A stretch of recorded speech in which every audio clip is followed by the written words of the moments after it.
aquela amarelada histórica do Botafogo e uma grande virada também, dando mérito ao Palmeiras, 4-3. É o jogo da rodada, né, Edu Panzi? Um abraço, bom dia. Fala, Cirilo, um abraço pra você, quem tá ligado no Rádio Esportes. Não é só o jogo da rodada, tá? É um dos maiores jogos da história do Campeonato Brasileiro. Porque foi o jogo de líder contra vice-líder, uma virada espetacular na casa do adversário, né? O Palmeiras perdia por 3-0, vira para 4-3, e um jogo que pode mudar o campeonato. Já mudou um pouco a história do campeonato, né? Porque joga uma pressão muito grande pro Botafogo, não só em relação ao Palmeiras, né? Mas em relação a Grêmio, pode ser também em relação a Bragantino, que entra em campo daqui a pouco. O Atlético também, nos últimos jogos, tem um aproveitamento muito bom. O Atlético é o melhor time do retorno. Ontem a gente falava do recorte dos 14 últimos jogos, né? Por que 14? Porque 14 marca a virada do Atlético do Filipão, aquela vitória contra o São Paulo. Quase 80%, aliás, quase 74% de aproveitamento. É um aproveitamento muito acima da média dos outros. É maior do que de Palmeiras, muito maior que de Botafogo, maior do que o aproveitamento do Grêmio. Então é um campeonato que ganha outra cara com os resultados da última rodada. E ganha outra cara também na briga contra o rebaixamento, né? Por conta da vitória, principalmente do Santos. Uma vitória improvável na casa, entre aspas, do Flamengo, jogo em Brasília. Então, o Campeonato Brasileiro, para essas últimas 7/8/9, que é um grande erro, é outra discussão que a gente pode ter daqui a pouco, né?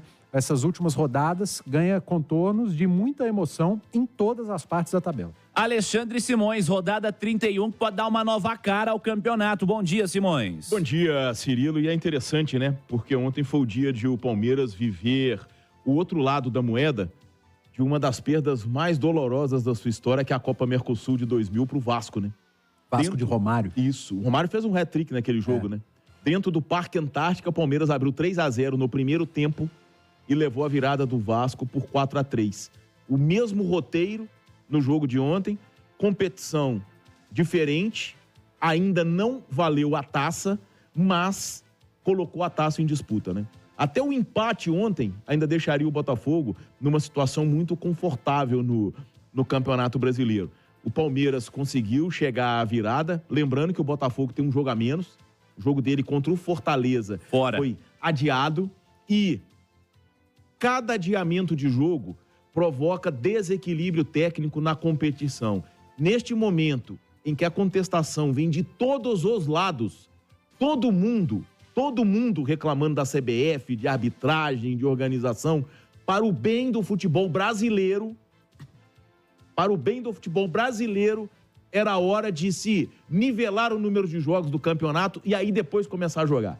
Negócio de time tem jogar menos, quando você vai jogar, vamos só citar um exemplo claro, o Cirilo.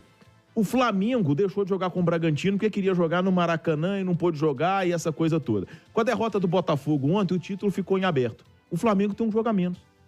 E o Bragantino também. O Bragantino tem 2. E o Bragantino tem 2, ainda joga hoje. Então, isso provoca desequilíbrio, porque quando esse jogo for ser disputado lá na frente, a situação de um ou de outro pode ser muito diferente e o nível de interesse pode ser muito diferente. Promove desequilíbrio técnico na competição. Palmas para a CBF e para os clubes, né? Para os clubes também. Porque eles amam a grande muleta chamada Campeonato Estadual, que vai tomar, mais uma vez, 3 meses de um calendário. Campeonato Brasileiro tinha que começar no início de fevereiro, tomar o ano inteiro. Mas, aqui no Brasil, as pessoas, pequeno número de pessoas, amam o Campeonato Estadual, que já está falido há muito tempo. E sabe quem era o juiz nesse Vasco e Palmeiras? Histórico da Mercosul? Márcio Rezende de Freitas. Na dúvida, chuta o Maref. Grande Maref. Apitava tudo. Grande Márcio, abraço pro Maref.